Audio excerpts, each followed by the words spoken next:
నమస్తే, welcome to our channel. నేను పద్మిని. ప్రస్తుతంతో పాటు ప్రముఖ ఆధ్యాత్మికవేత్త, నారీసేన ఫౌండర్, దత్త ఉపాసకురాలు శ్రీమతి లతా దత్త గారు మనతో పాటు ఉన్నారు. మాట్లాడదాం. నమస్తే అక్క. నమస్తే. జై గురుదత్త. పద్మిని. శ్రీ గురుదత్త అక్క.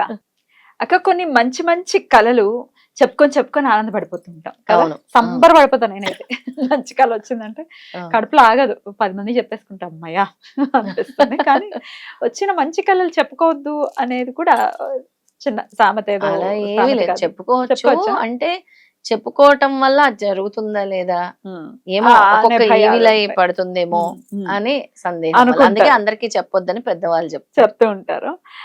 అయితే దేవుడు గనక కల్లోకి రావటం, మూల విరాట్లు కల్లోకి రావటం, లేకపోతే అసలు స్వామిని చూడటము, లేకపోతే స్వామి మనతో ఏదో కమ్యూనికేట్ చేస్తున్నారు అన్న విషయం కళలో కనపడితే అది చాలా ఆశ్చర్యానికి, ఆనందానికి కలిపి గురి చేస్తుంది. అవును, ఖచ్చితంగా. దేనికి సంకేతం ఇట్లాంటి కళలు? చాలా అసలు మంచి కళల గురించి ఈరోజు చెప్పబోతున్నాను. అంటే మనకు వచ్చేటటువంటి మంచి కళలు, అంటే ఏవైతే మంచి కళలు అని మనం చెప్పుకోవచ్చో వాటి గురించి చెప్పబోతున్నాను. అలాగే భగవంతుడు కళలో కనబడితే అది మంచిదే కాదా అని చాలా మంది సందేహిస్తూ ఉంటారు కదా. లేదు, భగవంతుడు కళలో కనబడితే ఖచ్చితంగా మంచిది. ఎంత మంచిది అని అంటే నేను ఇప్పుడు చెప్తే మీకు అర్థమవుతుంది. అయితే ముందుగా చాలా మందికి, కొంతమంది అంటారు నాకు స్వర్గం కనబడుతుంది కల్లో, లేదంటే కైలాసం కనబడుతుంది, స్వర్గం కనబడుతుంది, ఇలాంటి కళ్ళు వస్తున్నాయి నాకు, ఏదో ఎక్కడికి వెళ్ళానో తెలియదు కానీ అక్కడ చక్కగా దేవతలందరూ ఉన్నారు అని అనిపిస్తుంది. అలా మనం స్వర్గానికి వెళ్తే ఏంటి అని అంటే దానికి సంకేతం ఏంటి అంటే నువ్వు భగవంతుడి యందు పూర్తి విశ్వాసం ఏర్పరచుకున్నావు, నీకు ఇంకా కూడా నమ్మకం పెరగబోతుంది, ఆ భగవంతుడు నీకు మంచి చేయబోతున్నాడు అని దాని అర్థం అనమాట, ఆ కళ అర్థం. అలాగే నువ్వు ఒక క్షేత్రానికి వెళ్తున్నట్టు నీకు కళ వస్తుంది. దాని వల్ల ఏంటి అని అంటే నేను కాశీలో ఉన్నానని కళ వచ్చింది, లేదా నేను అరుణాచలంలో ఉన్నానని కళ వచ్చింది, చాలా మంది చెప్తారు అలా. లేదా నేను దత్తక్షేత్రంలో, అంటే వాళ్ళు అనుకున్న కోరిక నెరవేరబోతుంది అని దాని అర్థం. ఏ క్షేత్రంలోనైనా వాళ్ళు వెళ్ళినట్టు లేదా అక్కడ దేవుని దర్శించుకున్నట్టు గనక వస్తే దానికి ఏంటి అని అంటే వాళ్ళు ఖచ్చితంగా సక్సెస్ అవుతున్నారు, మంచి ఫ్యూచర్ ఉంది అని దాని అర్థం అని స్వామి చెప్తున్నారు. అలాగే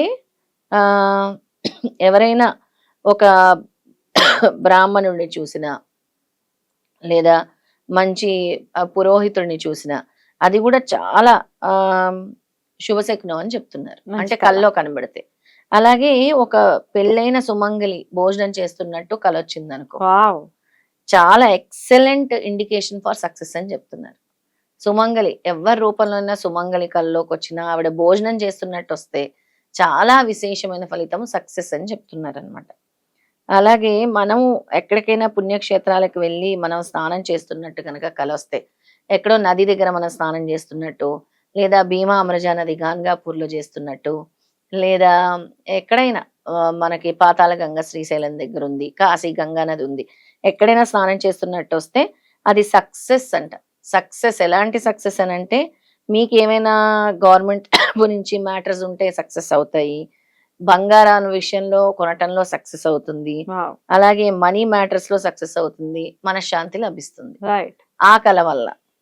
నెక్స్ట్ భగవంతుడు డాన్స్ చేస్తున్నట్టు వచ్చిన కళ వల్ల శివుడు అయితే ఈశ్వరుడు శివతాండవము, నీ ప్రాబ్లమ్స్ అన్ని పోయి నీకు త్వరలో డబ్బు రాబోతుంది అని సంకేతం అంట. నీ సమస్యలు తీరిపోతున్నాయి, అది చాలా మంచిది. చాలా మంది ఏమో నాకు దేవుడు నాట్యం చేస్తున్నట్టు వచ్చాడు, భయం వేస్తుంది అని అంటారు. ఏం భయపడాల్సిన అవసరం లేదు. అది అలాగా భగవంతుడు నీతో మాట్లాడుతున్నాడు, ఏదో కమ్యూనికేట్ చేయటం అంటే మామూలుగా ఆయన నిల్చోటం వేరు. ఈ కమ్యూనికేషన్ లో 2 విధానాలు ఉన్నాయి. ఒకటి నీకు ఒక డేంజరస్ ప్రాబ్లమ్స్ రాబోతుంది అని వార్నింగ్ సైన్ ఒకటి, అంటే దేవుడు వచ్చి నేను నిన్ను కాపాడబోతున్నాను దాని నుంచి అని చెప్పే వార్నింగ్ సైన్ ఒకటి. రెండోది ఆయన ఏదైనా నీతో స్వయంగా చెప్తుంటే ఒక మంచి విషయము, దాన్ని నువ్వు పాటించాలి నీ జీవితంలో అని దాని అర్థం, అంటే దాన్ని ఇంప్లిమెంట్ చేయాలని దాని అర్థం. ఒకవేళ హనుమాన్ గనక నీకు కల్లోకి వస్తే, హనుమాన్ గనక కల్లోకి వస్తే నువ్వు ఏదైతే పని చేస్తున్నావో అందులో సక్సెస్ అవుతావు, నీకు ఏదైతే హెల్త్ ప్రాబ్లమ్స్ ఉన్నాయో అవి కూడా పోతున్నాయి అని సంకేతం అన్నమాట. ఈశ్వరుడు, శివుడు, పార్వతి, రాముడు, సీత, ఇలా ఎవరి కల్లోకి వచ్చిన, రాముడు వస్తాడు కొంతమందికి, రాముడు సీత వస్తారు, ఈశ్వరుడు పార్వతి, వీళ్ళెవ్వరి కల్లోకి వచ్చినా నీకు కొత్త ఆపర్చునిటీస్ రాబోతున్నాయని దాని అర్థం అన్నమాట. అలాగే నీకు వస్త్రాలకి తిండికి లోటు అస్సలు లేదు అని దాని అర్థం. బ్యూటిఫుల్. అంటే నేను ఉన్నాను, నేను నిన్ను కాపాడుతున్నానని దాని అర్థం అనమాట. బ్యూటిఫుల్. దత్తాత్రేయ స్వామి వారిది గనక వస్తే, అమ్మ బాబాయ్ అదే అడగబోతున్నాను, దత్తుడు గురించి చెప్పండి అని. అసలు వస్తారా దత్తాత్రేయులు వారు? తప్పకుండా వస్తారు. ఉమ్. నాకు వచ్చారు అవునా? 1-2 సార్లు దత్తుడు, మీ శ్రీపాద. ఎక్స్పీరియన్స్ నేను ఎలాగ అడుగుతాను చెప్తారు కానీ ఎలా వచ్చిందో కళ, అసలు వస్తే ఏంటి? వస్తే మిరాకిల్స్ జరుగుతాయి, నీ జీవితంలో మిరాకిల్స్ జరుగుతాయి. ఇంకా నీకు ఎటువంటి లోటు జీవితంలో ఉండదు అని దాని అర్థం. ప్రాఫిటింగ్ మిరాక్యులస్లీ అంట. అంటే ఏంటి, ఇంకా మిరాకిల్సే జరుగుతాయి నీ జీవితంలో, అనుకోని విధంగా స్వామి నిన్ను రక్షిస్తూ ఉంటారని.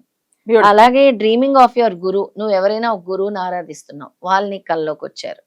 ఒక స్వామీజీ, ఒక గురువు గారు, అలా ఇప్పుడు నా గురువులు ఉన్నట్టు అలా ఉంటారు కదా. అలా గురువులు వస్తే మంచి పొజిషన్ వస్తుంది నీకు జీవితంలో. అంటే నువ్వు ఉండే ఆఫీస్లో, నువ్వు పనిచేస్తున్న ఆఫీస్లో ఒక మంచి పొజిషన్ వస్తుంది. నీ గురువు నుంచి బ్లెస్సింగ్స్ వస్తున్నాయని దాని అర్థం. ఇండికేషన్ అన్నమాట అది. అంటే స్వామి నీకు ఇస్తున్న ఇండికేషన్. ఉట్టి శివలింగం వచ్చింది అనుకో పద్మిని, చాలా మందికి నిన్ననే నాకు స్వర్ణ చెప్పారు, వాళ్ళ అబ్బాయి గురించి మాట్లాడుతూ, నాకు శివలింగం వచ్చిందమ్మా కాశీలో, గంగా నదిలో శివలింగం వచ్చిందంట, నేను ఇలా